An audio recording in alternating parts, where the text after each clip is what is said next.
Housework is women's business. How shameful to ask your husband, says the husband with a smug face, ordering his wife to do the housework even though she has a broken bone. I think it's the husband who should be ashamed. Is divorce the only option here?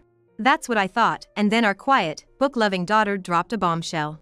We have another child in this house, right? I wonder if it's my little brother? My name is Kay. I'm a fearless 65-year-old who grew up in rural Wyoming, not afraid of frogs or worms. On the other hand, my daughter, who was supposed to grow up in the same rural Wyoming, grew up to be a fragile baby who is even afraid of ants. I wonder if the difference is whether she played in the dirt when she was young or not. There was a time when I regretted a little that I grew up in Wyoming. It was the story of my dark married life. Back in my 20s, my boss at work suggested that I meet a man. It wasn't exactly a formal matchmaking process, but the man was a business client who was about 3 years my senior. That man later became my husband. It may surprise some that I was introduced to someone by a coworker, but in the countryside, it's not uncommon. I don't know what it's like in the city. I've never lived in one. But in my region, even the professors from the university would recommend blind dates to single women. It was a strange tradition. Being older, my husband was knowledgeable about things I didn't know, and his stories were always interesting. He was deeply trusted by his superiors, incredibly gentle, and was an impeccable man who was attentive to the delicate aspects of a woman.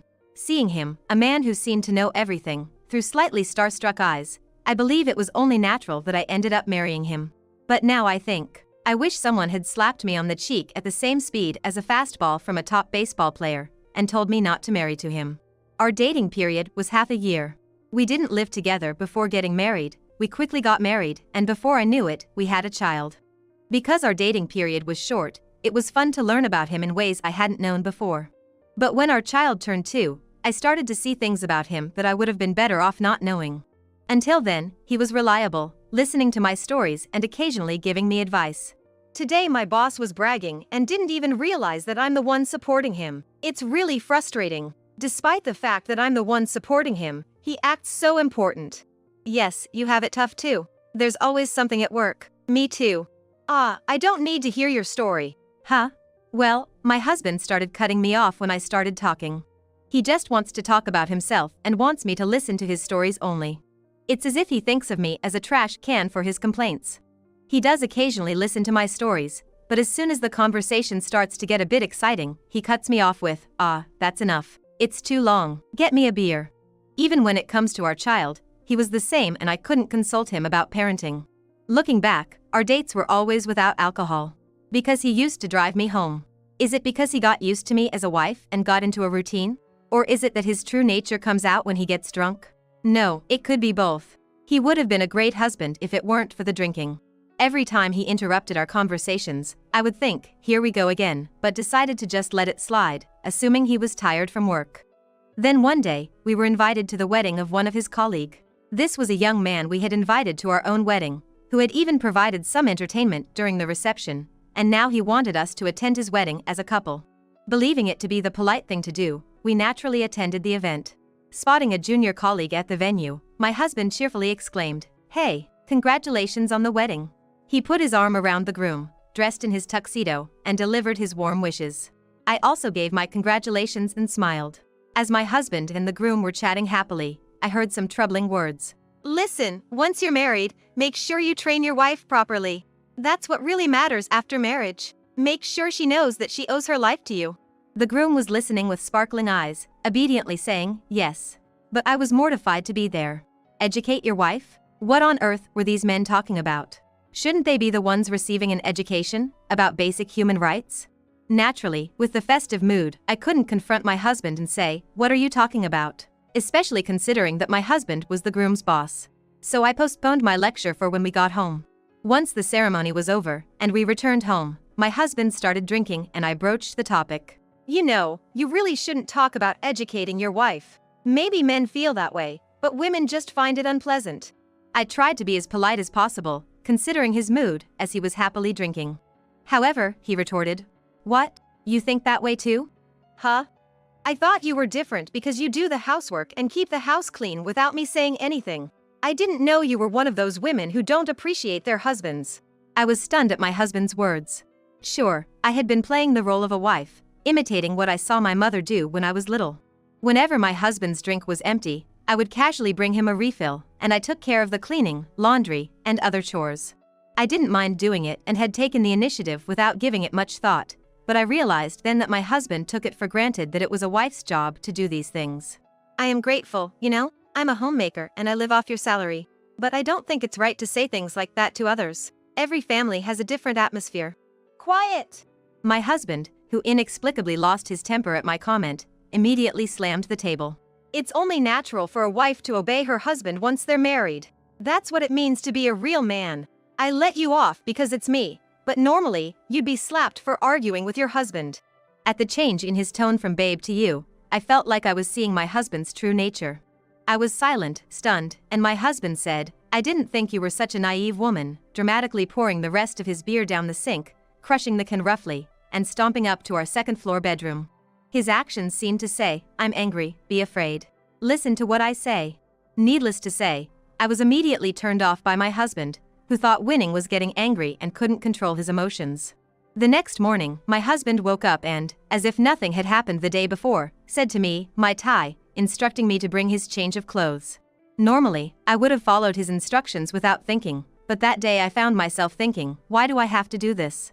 Thinking back, my father, to borrow my husband's words, was a real man too. My mother always looked after him, and I grew up thinking that was what marriage was supposed to be. But now I wonder if my father was the same way, a domineering husband. Back then, without the internet, it was hard to know what a domineering husband was.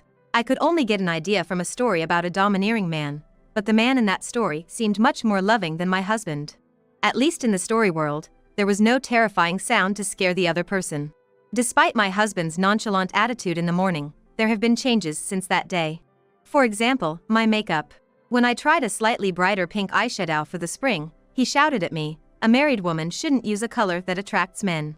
Turning the situation around, I could have retorted, would you be charmed by a woman in full pink, like a Barbie, but responding would have been bothersome, so I kept quiet. Moreover, when I tried to style my hair a bit according to the latest fashion trends, he'd yell, at your age, don't dress so horribly. Do you want to embarrass me? After he comes home, his commands like dinner, and hey, where's my water, have been treated as normal due to the environment I grew up in. However, even my own father never made remarks about his wife's appearance like my husband does. Ever since I began to object, my husband started to enforce his idea of what a woman should be. I love my parents, but I think if I'd been raised in a more egalitarian household, I would have realized my husband's abnormal behavior sooner. Reflecting upon it, there were many instances that come to mind. From then on, I gradually started to feel sickened by my husband, but I had a 4-year-old daughter at the time. She was already attending kindergarten, and if we divorced, I was worried about having to move her to another school and whether I, as a stay-at-home mother, could make ends meet. These are tough times for single parents. The rate of finding part-time work or employment significantly decreases just by being a single mother. I decided to keep living with my husband and save up money by working part-time. That's what I had in mind. Hey, I want to start working part-time. Believing that there's no time like the present, I had seized an opportunity to express my desire to work to my husband. But the next moment, there was a loud sound as my husband slammed the table. I found him standing there with a livid expression. I was so surprised that I shrunk back and was at a loss for words. You want to work? Does that mean my earnings aren't enough for you? Since my goal was to get a divorce, that statement was somewhat true. No, it's just that I'm afraid I'll lose touch with society if I only focus on raising our child. And I might end up teaching her outdated values if I don't keep learning from society myself. Are you trying to belittle my income with those words? No, I get it. You just don't want to do housework. Even if you do start working, I'll make sure you handle all the household chores. His misjudgment was truly off the mark, and it made me less willing to do housework. I finally lost my temper and blurted out, I'm tired of living with you. Let's break up. He must not have seen it coming. My husband was gaping, his eyes and mouth wide open in shock. Do you realize what you're saying? Yes, I'm well aware that it means I'll be better off. I'll take our daughter with me. I can rely on my parents for a while, and I'll figure out the job situation. It was a bit embarrassing to admit that I would rely on my parents, but I figured they would forgive me once things had settled down and I was able to help them out again. Phew. It was in that moment that I realized just how abruptly a marriage could come to an end. Wait, reconsider. I was wrong. Actually, I don't even know what I did wrong, so I need you to tell me. I'll change. My husband's words, admitting he didn't even know what he'd done wrong, were refreshingly honest, and I found myself appreciating that. It was only natural he didn't know since our way of thinking was fundamentally different. It was much better than him pretending to understand and just apologizing. I sincerely expressed to him that I was tired from our differences and the issues I had with his behavior and that I couldn't envision a future where things would work out. "I truly didn't realize that I was making you suffer so much. I'm sorry." I wanted to talk about it, but you always interrupt me, and we never have a proper discussion. I'm just tired. "I promise I won't do that anymore. Won't you give me another chance? It would hurt too much to be separated from our daughter, and from you," my husband said, tears streaming down his face. This was the first time I had ever seen him cry. Despite everything, it was hard to see the man I loved, the man I had married, in tears. I knew how much he adored our daughter. So I laid down the law, saying, "There's an old saying, even the patience of a saint has limits, but I'm no saint, of course I have a limit." We both gave ground. I abandoned my part-time job ambitions, and he agreed to rethink his attitude, which allowed us to back away from the brink of divorce. We've had close to 7 peaceful years since then. Well, there were occasional flashes of his overbearing husband routine, but I believe he managed it well in his own way, quickly apologizing for any slip-ups. So, I let those go. However, one day, it was decided that my husband would go on a 2-year business assignment alone. The idea of making our elementary school-aged child switch schools was too heartbreaking, so my husband chose to take the assignment alone. However, this decision would drastically alter the fate of our family. When he returned from his 2-year assignment as scheduled, he had become even more of a domineering husband. Living alone on assignment. Maybe it was the backlash of having to do everything for himself? Or perhaps his promotion, where he was ordering around subordinates, had somehow crept into his behavior at home? I didn't quite understand the change in his mindset, but it was clear that his time alone had fostered an even more self-centered and troublesome husband.